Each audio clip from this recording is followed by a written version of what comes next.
തണുത്തുവിറച്ച് തെക്കിന്റെ Kashmir December പകുതി എത്തിയതോടെ മൂന്നാറിൽ അതിശൈത്യവും ആരംഭിച്ചു. ഇന്നലെ 3 ഡിഗ്രി സെൽഷ്യസ് ആയിരുന്നു മൂന്നാറിലെ താപനില. ഈ സീസണിൽ രേഖപ്പെടുത്തിയ ഏറ്റവും കുറഞ്ഞ താപനിലയാണിത്. തണുപ്പ് വർദ്ധിച്ചതോടെ മൂന്നാറിലേക്ക് സഞ്ചാരികളുടെ വരവ് വർദ്ധിക്കുമെന്ന പ്രതീക്ഷയിലാണ് വിനോദസഞ്ചാര മേഖലയും. അതിശൈത്യം നേരത്തെ എത്തിയതോടെ മൂന്നാർ അടുത്ത ദിവസങ്ങളിൽ മൈനസ് ഡിഗ്രിയിലേക്ക് പോകുമെന്നാണ് സൂചന. ഈ വർഷത്തെ ഏറ്റവും കുറഞ്ഞ താപനിലയായ 3 ഡിഗ്രി സെൽഷ്യസ് ഇന്നലെയാണ് മൂന്നാറിൽ രേഖപ്പെടുത്തിയത്.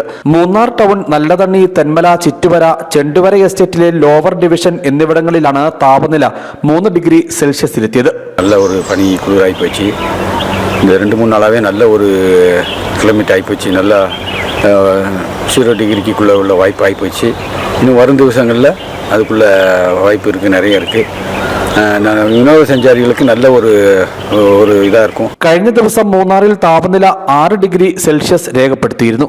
രാത്രിയിൽ അതിശൈത്യം തുടരുമ്പോഴും പകൽ സമയത്ത് മൂന്നാറിലെ ചൂട് 22 ഡിഗ്രി സെൽഷ്യസ് ആണ്. ക്രിസ്മസ്, പുതുവത്സര അവധി തുടങ്ങിയതോടെ മൂന്നാറിൽ തണുപ്പ് ആസ്വദിക്കാൻ എത്തുന്ന സഞ്ചാരികളുടെ തിരക്കും വർദ്ധിച്ചിട്ടുണ്ട്. ഇത് വിനോദസഞ്ചാര മേഖലയ്ക്കും വിനോദസഞ്ചാര മേഖലയെ ആശ്രയിച്ച് ജീവിക്കുന്ന ആളുകൾക്കും വലിയ പ്രതീക്ഷയാണ് പകർന്നു നൽകുന്നത്. News bureau, Adimali.